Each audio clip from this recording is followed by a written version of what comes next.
ran out and picked up a huge chunk of snow and threw it at him. "Don't you dare hurt my sister, dummy!" I chased all the stupid kids away and took Tanya inside. A few moments later, Linda walked in, and I told her all about it. So, what should I do?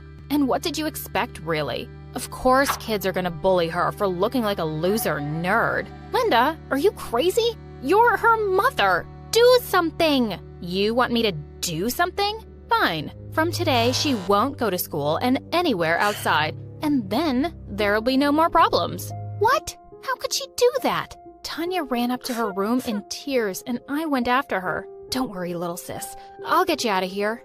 But how? She'd ground me forever if she finds out. Well, then she will never find out. That's when an idea hit me. If I kept Linda distracted, she wouldn't care about us. I swapped Linda's shampoo with green dye, and the next morning, she looked like the freaking Grinch as she ran to the salon in her bathrobe. Tanya and I laughed our butts off and headed off to school. I'd find more ways to keep Linda busy. Later that day, when I went to the school cafeteria to have lunch with Tanya, she didn't show up for quite some time. Just then, I heard someone crying from under the table. I bent down and saw Tanya. Hey, what's wrong? Why are you crying? Come on out. That boy, that Jerry, he took my glasses and pushed me. I couldn't see anything, and everyone started laughing. So, I hid here. Oh, God. I marched straight to the boy's table and pulled him up by his shirt. Let me show you who the real gangster is, kid. Whoa, easy, please.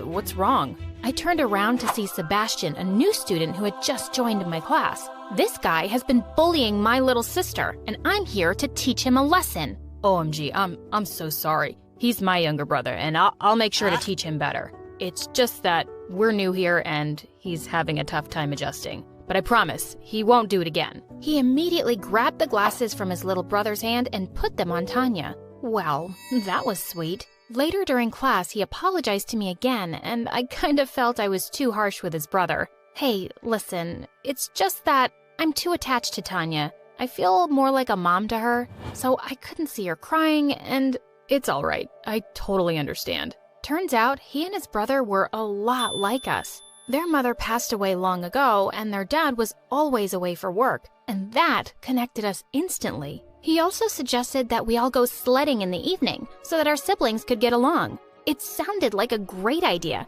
and the four of us actually had a lot of fun together that evening. But as soon as we reached home, I was shocked to find Linda all flared up in anger. You all think you're smart enough to play your little pranks on me? Well, now it's my turn. Tanya, you're grounded forever. No school, no friends, and finally, no sister. 'Cause Saul's moving to an orphanage right now. What? Why? You can't do that. Mom, no. Please don't say that. She's my sister and your daughter. No, she isn't. Not anymore. I have signed off the papers and gave up her guardianship. Now she's an orphan. So, pack up your bags and leave my house, Saul, before I kick you out.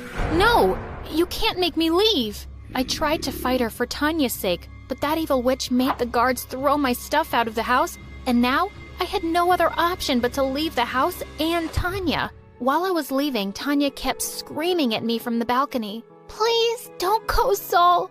What will I do without you? It was hard for me to see her in tears, but I promised her I'd come back for her someday. After that, I kept walking for hours until it started raining, and I stopped at a restaurant. Just then, the waitress came in and asked me what I wanted to eat. Well, I don't have any money, so I'm afraid I won't be able to order anything. But she sneaked me some hot chocolate from the counter and told me it was on her. She seemed like a really nice lady and even asked me if I wanted a job. A job? That'll be great. I didn't want to go to the orphanage, and this way I could earn some money too. So I started working there as a waitress. The lady also offered me a place to live, and I kind of felt like I'd found a new home. Days